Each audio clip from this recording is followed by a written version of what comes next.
नमस्कार साथियों, आज के इस वीडियो में हमारे साथ राजेश सर मौजूद हैं, जो कि वर्तमान में मुंबई डिवीजन में ही हमारे बगल वाले स्टेशन पे स्टेशन मास्टर के रूप में कार्यरत हैं। तो बेसिकली इस वीडियो के माध्यम से सर के स्टडी जर्नी के बारे में हम लोग जानना चाहेंगे। बहुत सारे जो हमारे साथी हैं वो रेलवे का फॉर्म फिलअप किए होंगे, एनटीपीसी का हो गया, एलपी टेक्नीशियन हो गया, आरपीएफएसआई हो गया, तो काफ़ी कुछ आपको सीखने को मिलेगा। सर की जो स्टडी जर्नी है वो काफ़ी मोटिवेटेड आपको फील कराएगी। तो सर सबसे पहले तो आपका बहुत बहुत धन्यवाद जो अपना जो कीमती समय है हमको और हमारे साथियों को दिए। धन्यवाद। थोड़ा अपने बारे में शॉर्ट इंट्रोडक्शन के रूप में हमारे दोस्तों को बताइए। ये मेरा नाम राजेश कुमार सिंह है और मैं सासाराम बिहार से हूँ और मैं फिलहाल WR western railway Mumbai division में कार्यरत हूँ। तो सर ये रेलवे में आने से पहले यानी एनटीपीसी का फॉर्म डालने से पहले आप पहले और किसी एग्जाम की तैयारी करते थे कि या डायरेक्ट आप एनटीपीसी का फॉर्म फिलअप किए? देखिए, सबसे पहले तो मैं SSC का तैयारी करता था और सबसे पहले पटना आया और केडी कैंपस ज्वाइन किया SSC की तैयारी करने के लिए। केडी कैंपस ज्वाइन किया और उसी समय मतलब 6 महीना पढ़ने के बाद उसी समय 2019 में जब एनटीपीसी का फॉर्म आया, तो एनटीपीसी का फॉर्म आया तो मैंने देखा कि मतलब उसका सिलेबस देखा क्या है एनटीपीसी, और सिलेबस देखा 2016 में क्या है सिलेबस, यानी प्रीवियस ईयर क्वेश्चन देखा मैंने 2016 में। इससे पहले एनटीपीसी एग्जाम हुआ था तो मैंने प्रीवियस ईयर क्वेश्चन देखा और मैथ रीजनिंग उसमें अच्छा था, मेरे को अच्छा लगा क्वेश्चन, मतलब अच्छा लगा, और जीके जीएस मतलब वो भी अच्छा लगा। और उसमें इंग्लिश का एक सबसे बड़ा पॉजिटिव था, उसमें इंग्लिश नहीं था, जो कि इंग्लिश मेरा वीक पोर्सन है थोड़ा, तो उसमें मतलब इंग्लिश नहीं था।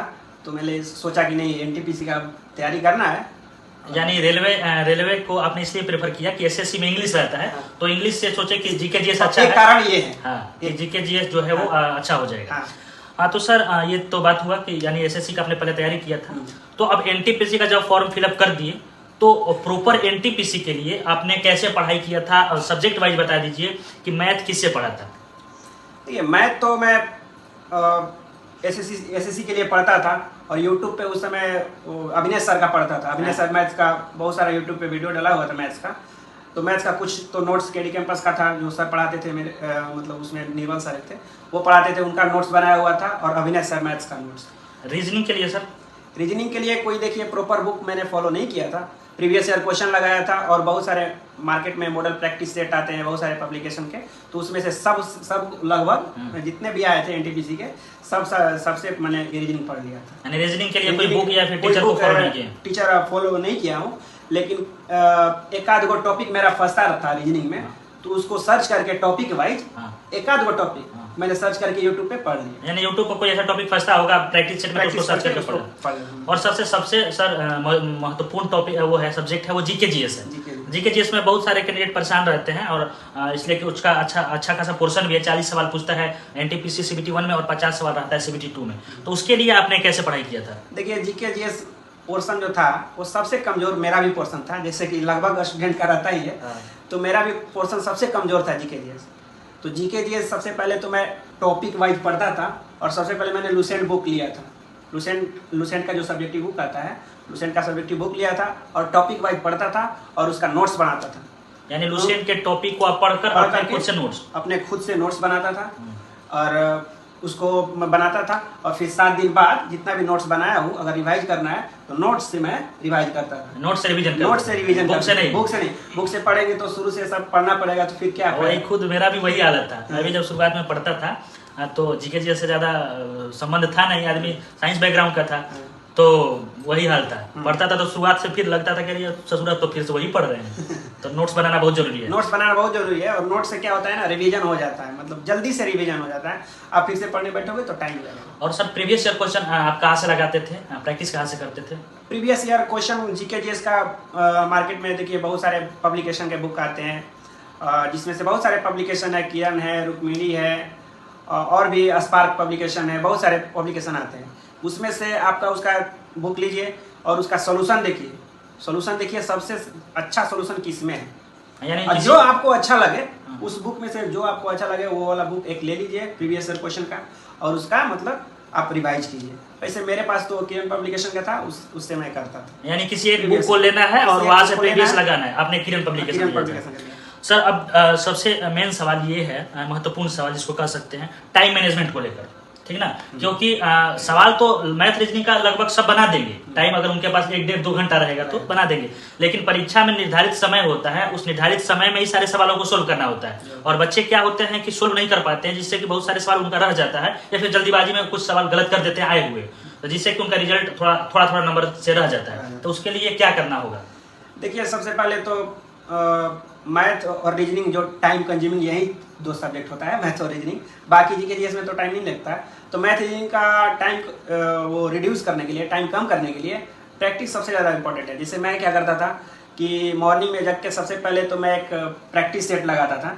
प्रैक्टिस सेट लगाने के बाद उसमें से जो मैथ्स का क्वेश्चन, रीजनिंग का क्वेश्चन गलत हुआ, चाहे जो ज़्यादा टाइम लगा, उसको देखते थे कि कैसे शॉर्ट में बना सकते हैं। उसका मतलब जो भी है, सर्च करके यूट्यूब पे कोई फंस गया टॉपिक तो सर्च करके कैसे इसको शॉर्ट में बनाए, किसी भी मेथड से शॉर्ट में मतलब सोचते थे कि मतलब बनाए। यानी टाइम मैनेजमेंट का अगर आपको दिक्कत हो रहा है तो सर के अनुसार आपको ज़्यादा से ज़्यादा प्रैक्टिस करना है। यदि बहुत ज़्यादा प्रैक्टिस करेंगे तो फिर जो चीज़ें हैं उसको आप कम समय में सोल्व कर लेंगे, यही है ना सर? हाँ।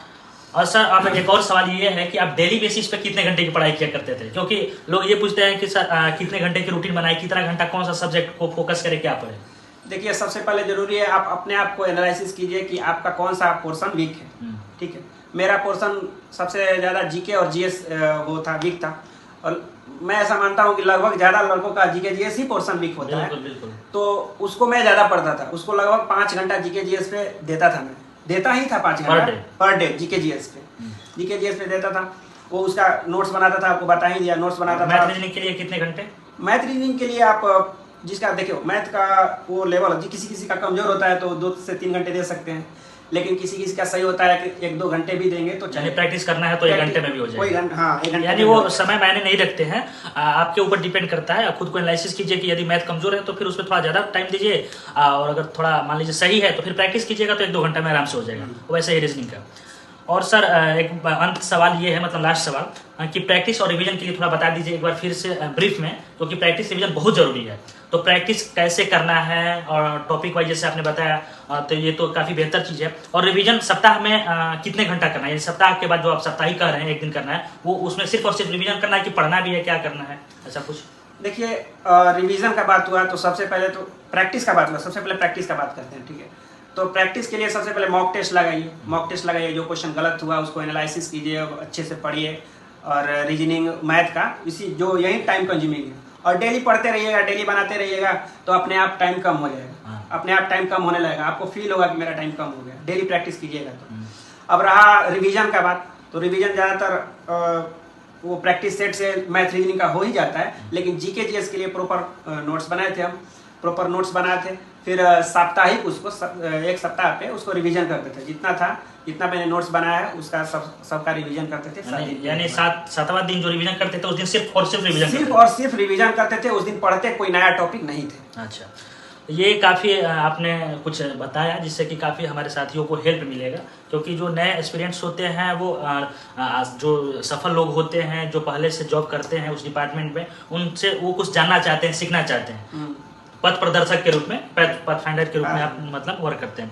अब सर अंत में मोटिवेशन के तौर पे हमारे साथियों को बताइए, कुछ मोटिवेट कीजिए, क्योंकि ये फॉर्म फिलअप किए होंगे और अब ऐसा कभी कभी समय आता है, आप भी पढ़े होंगे, तो कभी कभी डिमोटिवेट हो जाता है, फिर लगता है कि हमसे नहीं होगा, बहुत हार्ड है, सीट कम है। तो इसके बारे में सर कुछ बोलना चाहेंगे? सबसे पहले तो 2019 में जब एनटीपीसी का फॉर्म आया था तो उसमें मैंने देखा था कि कौन कौन सा पोस्ट है, तो जिसमें से स्टेशन मास्टर, गुड्स गार्ड और सीनियर सीसीटीसी, बहुत सारे ऐसे पोस्ट थे। जिससे गुड्स गार्ड और स्टेशन मास्टर को जो हम लोग जानते थे, हमारे गांव में भी एक गुड्स गार्ड में है, तो मेरे चाचा लगते हैं। तो गुड्स गार्ड में उनका बहुत सम्मान मिलता था, इज्जत मिलता था, बहुत मतलब अच्छा लगता था मेरे को भी देख के। मतलब तो हम वो लेवल 5 में आता है गुड्स गार्ड, तब हम सोचे इनसे अच्छा हम लेंगे, मतलब उसमें एनटीपीसी में जब देखे तो इनसे अच्छा लेंगे, लेवल 6 का जॉब लेंगे, स्टेशन मास्टर का जॉब बढ़ेगा, और इज्जत सम्मान बढ़ेगा और अच्छा लगेगा थोड़ा। तो इसके चलते मेरा और अंदर से मोटिवेशन आता था कि नहीं हम लेंगे इसको, चाहे कुछ भी हो जाए। तो जिसके चलते मेरा सेल्फ मोटिवेट रहते थे और पढ़ाई करते रहते थे, लगातार पढ़ते रहते थे। यानी आपको सेल्फ मोटिवेटेड रहना है। हाँ। सर का कहने का कंक्लूड मैं कर दूं आपको कि सेल्फ मोटिवेटेड रहना है। आपको मोटिवेशन के लिए कहीं कुछ करने की जरूरत नहीं है। खुद को देखिए कि क्यों आप पढ़ाई कर रहे हैं, अपने पेरेंट्स को देखिए कि आपको पैसा दे रहे हैं पढ़ने के लिए, वो क्या आपसे उम्मीद लगाए बैठे हैं। तो ये सब जो चीज़ें हैं वो सेल्फ मोटिवेटेड का काम करेगा, ठीक ना। अब सर थोड़ा सा लड़कों को ये बताइए, आजकल जो लड़के हैं वो थोड़ा जो है वो यूट्यूब के दुनिया में, इंस्टाग्राम के दुनिया में, और भी बहुत सारे पबजी और कौन गोरू गेम आता है जैसे उड़ने वाला, उसके दुनिया में ये सब फंस जा रहे हैं, ठीक ना। तो उसके लिए कुछ बताइए कि ये सब न फंसे। देखिए, मोबाइल जो है बहुत सारा निगेटिव भी चीज़ लेके आता है, पॉजिटिव भी चीज़ लेके आता है। तो मेरे हिसाब से उसका मिस यूज मत कीजिए मोबाइल का। बहुत इंस्टाग्राम, वो फेसबुक, मैं तो बोलूँगा कि ये सब अकाउंट ही मत रखिए, यूट्यूब ही रखिए। यूट्यूब सबसे ज़्यादा ज़रूरी है। यूट्यूब पे भी सब एजुकेशन का सब्सक्राइब कीजिए अपना, मतलब जो भी एजुकेशन से रिलेटेड हो, मोटिवेशन से रिलेटेड हो, वो सब चीज़ देख सकते हैं। वो सब चीज़ फालतू नहीं है।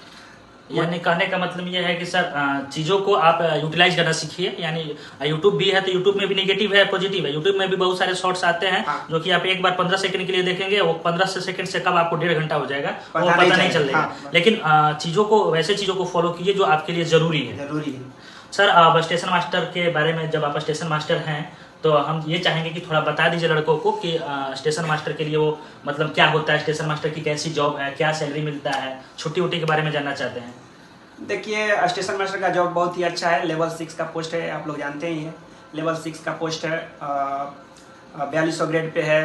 बहुत अच्छी जॉब है स्टेशन मास्टर का, बहुत अच्छा छुट्टी मिलता है, मतलब अच्छा सब कुछ है इसमें।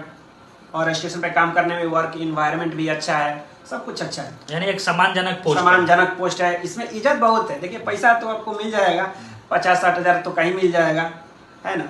लेकिन जो सम्मान है, इज्जत है, वो इस पोस्ट में बहुत अधिक है। हाँ, तो ये काफ़ी आपको मोटिवेट करेगा जहाँ तक मुझे लग रहा है। और पिछला जो इंटरव्यू था वो कमल सर का मैंने लिया था, काफ़ी उनका भी जो है जर्नी वो इंस्पायर करने वाली जर्नी थी। और सर की भी जो जर्नी है, पढ़ाई करने की जर्नी जो भी था, ये नेचुरली अपने से बताया। सर का भी ये पहला ही ये कैमरा के सामने इंटरव्यू है, तो थोड़ा बहुत हेजिटेशन फील हो रहा है। अब हमारे जैसे थोड़ा ना यूट्यूबर हैं कि सब इतना धाकड़ बोलेंगे, लेकिन सर ने पहले ही बारे में बहुत अच्छा बोला। एक बार फिर से सर आपको बहुत बहुत धन्यवाद, जो कि आप हमारे साथियों को गाइड किए। प्रॉपर गाइड करने के लिए ये बहुत ज़रूरी है, प्रॉपर गाइडेंस। तो और भी अगर कोई आपके मन में डाउट हो किसी भी चीज़ को लेकर, एग्जाम को लेकर, उसके सब्जेक्ट को लेकर, टॉपिक को लेकर, कुछ भी हो, आप लोग कमेंट कीजिएगा। सर रिप्लाई करने का कोशिश करेंगे। मेरा चैनल तो सर जानते ही हैं, इसलिए रिप्लाई कर देंगे। अगर सर नहीं करेंगे तो हम तो करबे करते हैं, कोई दिक्कत है नहीं, ठीक ना। तो बस मिलते हैं नेक्स्ट वीडियो में, तब तक के लिए जय हिंद।